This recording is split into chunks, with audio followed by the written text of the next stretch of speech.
प्रिय विद्यार्थियों, सुप्रभातम। आज हम कक्षा 12 की ऐच्छिक हिंदी के काव्यखंड भाग की कविता नंबर 6 और पुस्तक का नाम हमारा वही अंतरा भाग 2 को पढ़ेंगे। इस कविता को लिखने वाले कवि हैं रघुवीर साय। 2 कविताएं हैं इसमें। पहली कविता है वसंत आया, जिसका कवि परिचय और एक पद्यांश हम पढ़ चुके हैं। इसके बाद दूसरी कविता जो है तोड़ो, वो इसके पूर्ण होने के बाद हम पढ़ेंगे। तो आज हम इस कविता के पद्यांश नंबर 2 को पढ़ेंगे, जिसमें कवि ने क्या बताया है कि आज आधुनिक शैली के कारण, आधुनिक जीवन शैली और शहरीकरण का जो प्रभाव है, उसके कारण वसंत आगमन के कारण जो परिवर्तन हैं, उनका अच्छी तरह से ज्ञान नहीं रहता। अर्थात मैं ये कह सकता हूँ कि प्रकृति के परिवर्तन हैं,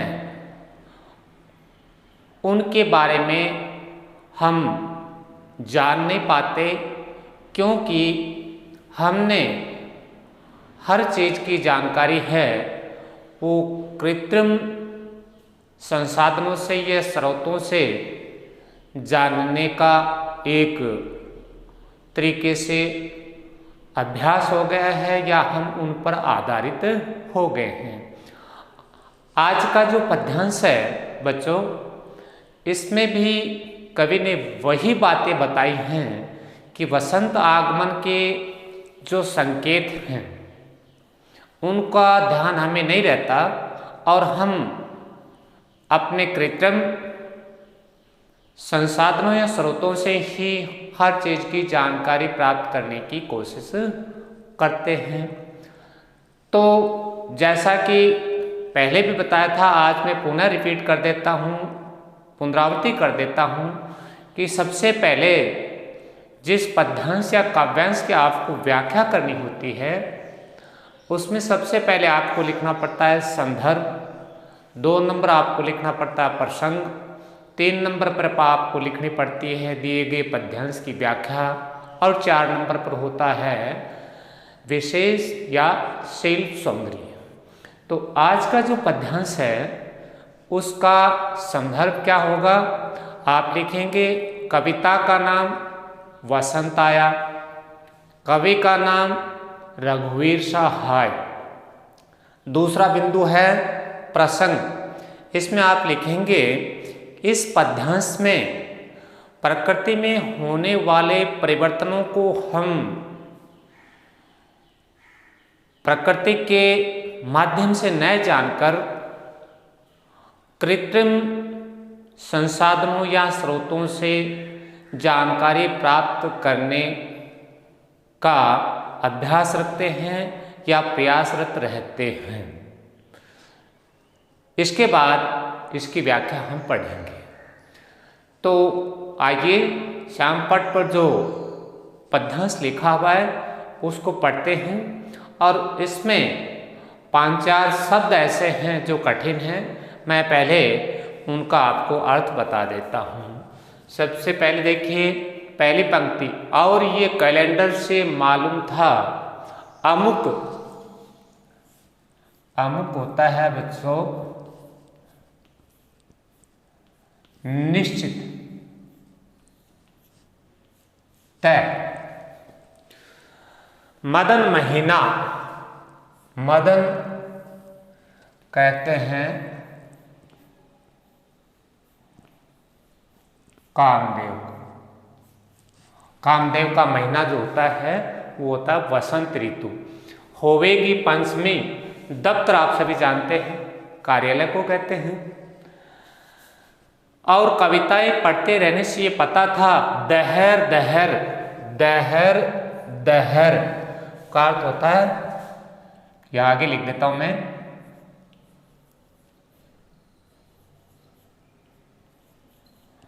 धधक धधक। जो आग का स्वरूप होता है धधक धधक कर, दहर दहर, दहकेंगे माने जलेंगे। ढाक ये पौधे का नाम है प्लास। के जंगल बोर, बोर कहते हैं बच्चों मंजरियां।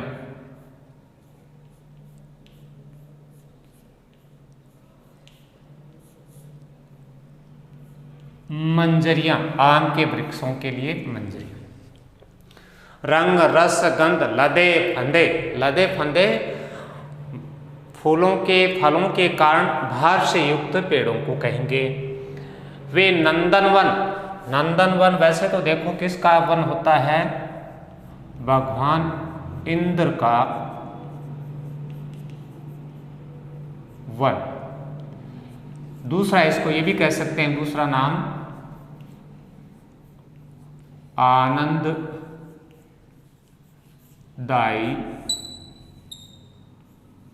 वन।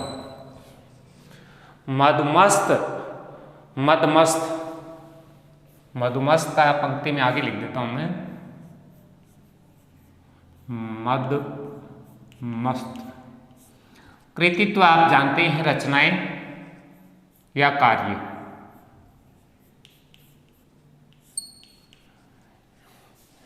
ये मधुमस्त जो अंडरलाइन है इसका आगे है अर्थ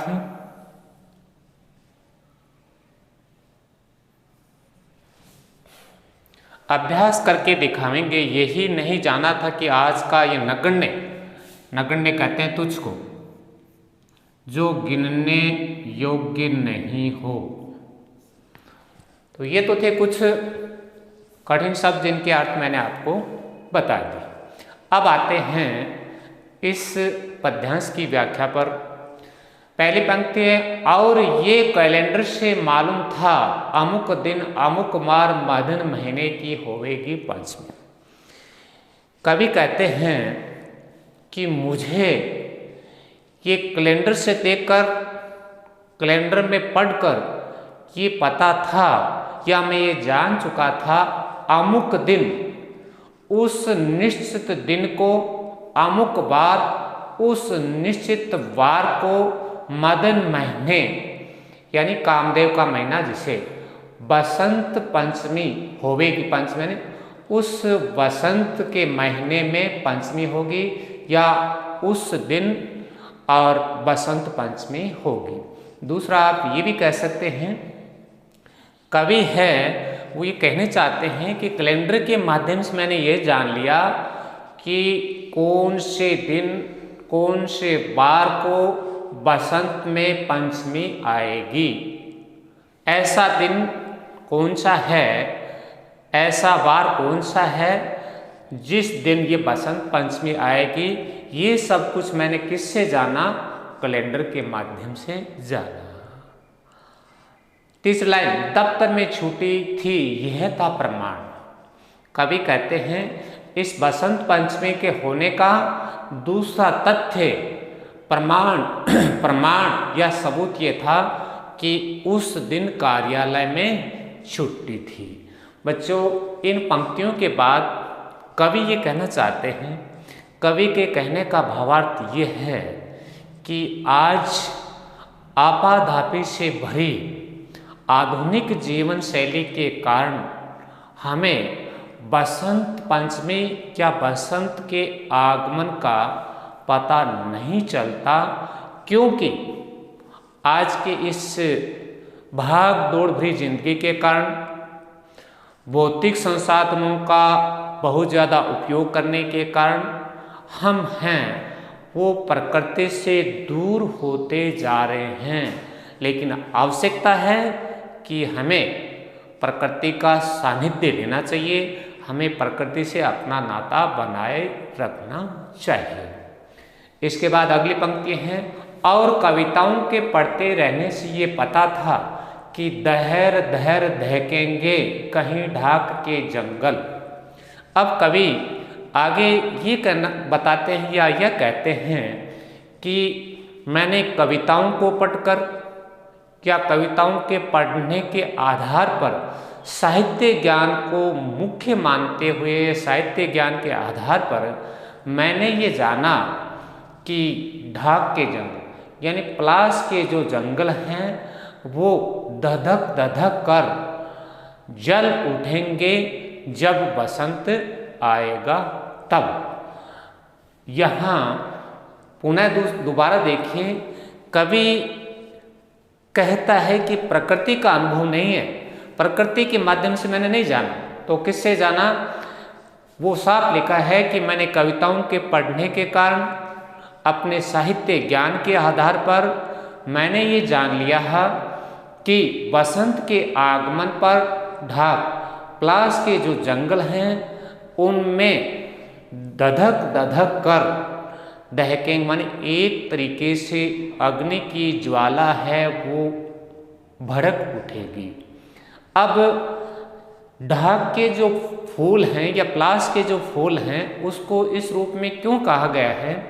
क्योंकि पलाश के फूल होते हैं वो लाल होते हैं और बसंत के आगमन पर उन फूलों की इतनी अधिकता हो जाती है, इतने बहुतायत में हो जाते हैं कि पूरा जो जंगल है वो एकदम लालिमा से युक्त हो जाता है, जो दूर से देखने पर उनका बहुत समूह होने के कारण ऐसा लगता है कि जैसे आग की लपटें जल रही हों। आग की लपटें हैं बच्चों, आपको पता होना चाहिए, उनमें भी लालिमा लाल रंग होता है और पलाश के जो जंगल में फूल होते हैं उनका रंग भी लाल होता है। इसीलिए कवि ने इसको अग्नि से यानी धधकती हुई आग से जोड़ दिया है। फिर आगे है, ये बसंत का पहला संकेत है जिसमें बसंत के आगमन पर क्या होगा? पलाश के जो जंगल हैं उनमें फूलों के कारण और ऐसा लगता है कि धधक धधक कर वो जंगल दहकने लगते हैं, जलने लगते हैं। इसके बाद दूसरा संकेत, दूसरा बसंत का दृश्य क्या है? आम बौर आवेंगे। कवि कहता है जैसे बसंत का आगमन होता है आम के जो पेड़ हैं, बोर का अर्थ मंजरियाँ अर्थात लाल फूलों से वो भी युक्त हो जाते हैं और आम है वो मंजरियों से लद जाते हैं। रस रंग रस गंध से लदे फंदे दूर विदेश के पे नंदन वन होवेंगे यशस्वी। नंदन वन यहाँ जो ये लिखा है दूर देश के, कवि कहता है दूर देश के जो नंदन वन हैं अर्थात आनंददायी जो वन हैं वो आकर्षक रंगों के कारण, रस किसका होता है? फल और फूलों का।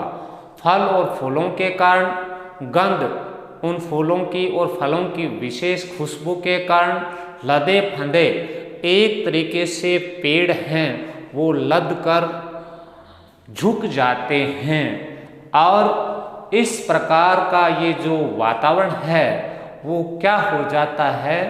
उन दूर के जंगलों में, उन आनंददायी वनों में एक तरीके से यशस्वी यानी यश प्राप्त करने की स्थिति में आ जाते हैं। कहने का मतलब जंगलों में आकर्षक रंगों के कारण, रस के कारण, जो फूल और फलों का रस है, गंध खुशबू के कारण और उनकी प्रसिद्धि है वो दूर देश के जो जंगल हैं आनंददायी वन उनमें अपनी ख्याति प्राप्त कर लेते हैं, अपनी यश प्राप्ति का रास्ता मिल जाता है। इसके बाद ये था दूसरा, तीसरा संकेत। चौथा संकेत, वसंत के आगमन पर क्या होता है? मधुमस्त। आगे लिखा है मैंने इसका अर्थ मदमस्त। मदमस्त होकर या मस्ती में चूर होकर पी कहते हैं कोयल को, भौर कहते हैं भौरे को। बसंत के आगमन पर वसंत ऋतु के आगमन पर जो रस होता है, उस रस को पी करके कोयल और भौरे हैं वो अपना अपना कृतित्व माने अपने अपने कार्य करके और एक तरीके से अभ्यास करने लग जाते हैं या उस रस का आनंद उठाने लग जाते हैं। अब बच्चों देखो, यहाँ काम क्या है पिक और भौरे का। वो रस पीते हैं, वो मदमस्त हो जाते हैं, मस्ती में चूर हो जाते हैं, कोयल और भौरे। तो उसके बाद यहाँ जो उनका कार्य है वो ये है कि भौरे हैं वो मस्ती में चूर होकर गुंजन करने लगते हैं और कोयल है वो अपने कू कू की आवाज़ से सभी को आनंददायी कर देती है। ये बसंत का अगला संकेत है। अब कवि क्या कहता है, अभ्यास करके दिखावेंगे। ये किसके लिए है अभ्यास? कोयल और भौरे के जो कार्य इनसे जुड़ा हुआ है। ये नहीं जाना था कि आज के नगण्य दिन जानूंगा जैसे मैंने जाना कि बसंत आए। अब उपरोक्त जो बातें थी हमने पढ़ी हैं बसंत आगमन के, इसके लिए कवि क्या कहता है कि इन सभी बातों को मैंने कैलेंडर के माध्यम से, अपने साहित्य ज्ञान के माध्यम से जान लिया था कि बसंत कैसे आता है, कब आता है, उसकी तिथि क्या होती है। लेकिन आज के इस आधुनिक जीवन शैली जो शहरीकरण के कारण प्रभावित है, इसको देखकर मुझे ऐसा लगता है कि हम प्रकृति से बहुत दूर होते जा रहे हैं। और अंत में वो ये बात भी कह देते हैं कि मुझे ये पता नहीं, मुझे यह नहीं पता था कि एक दिन, यहाँ एक दिन का अर्थ है इस दिन के लिए, तुच्छ दिन के लिए, एक दिन ऐसा भी आएगा कि मुझे बसंत आगमन का पता इस तरीके से चलेगा। कौन से तरीके से? कैलेंडर को देख करके, कार्यालय की छुट्टी देख करके या साहित्य ज्ञान के आधार पर। इसी बात के लिए वो ये पंक्ति लिखते हैं कि कवि कहता है कि मुझे यह नहीं पता दिन नहीं था कि एक दिन मुझे इस प्रकार बसंत आगमन का पता चलेगा जैसे मैंने जाना कि बसंत आया। अब अंतिम पंक्ति में कवि ये कहता है कि वास्तविकता क्या है और सच्चाई क्या है। कवि कहता है कि हमें प्रकृति के साथ हृदय से लगाव रखना चाहिए, प्रकृति के साथ हमें सहचर की भूमिका निभानी चाहिए ताकि हम उस प्रकृति को अपनी संवेदनाओं से, अपनी भावनाओं से, अपनी अनुभूतियों के माध्यम से उसको जान सकें। और यदि यह हम जान लेते हैं तभी हमारा जीवन आनंदमयी होगा। तो ये थी बच्चों बसंत आया कविता का दूसरा पद्यांश और उसकी व्याख्या। बहुत ही सुंदर बात कवि ने कही है कि हमें हमारे वास्तविक जीवन का आनंद उठाने के लिए बसंत में जो परिवर्तन होते हैं, ऋतुओं में जो परिवर्तन होते हैं, उन्हें हमें अपने आप से जोड़े रखना चाहिए ताकि हमारा और प्रकृति का सानिध्य बना रहे और हम प्रकृति के उन आनंदों का और उन विलक्षण पलों का आनंद ले सकें जो जीवन के लिए अति आवश्यक हैं। इस पद्यांश की व्याख्या हमने कर ली है। इसके बाद देखते हैं इसके विशेष बिंदु। इसमें भी आप देखिए ऊपर वाले जो बिंदु हैं वो तो वही हैं, भाषा, खड़ी बोली, सहज और सरल है। नंबर 2 छंद है, वो मुक्त छंद है। नंबर 3 शब्द शक्ति है, लक्षणा है, जो कल हमारी चर्चा हुई थी। इसमें एक बात शुरू में मैंने बताई थी, इसको भी मैंने एक बिंदु बना दिया है। इस कविता के माध्यम से कवि ने क्या कहा है, आधुनिक जीवन शैली पर उनका करारा व्यंग्य है, वो भी इसमें साफ दिखाई देता है। दहर दहर दहकेंगे। देखिए द द द और अगले में है रे और रे, वर्णों की आवृत्ति है, इसलिए इसमें तो हो गया बच्चों अलंकार आपका अनुप्रास। फिर नीचे वाले में एक ही दोबारा आया है, पहला शब्द दोबारा और दूसरी बार भी, दूसरे में भी देख रहे हैं हम अपना और अपना, तो ये हो गया पुनरुक्ति।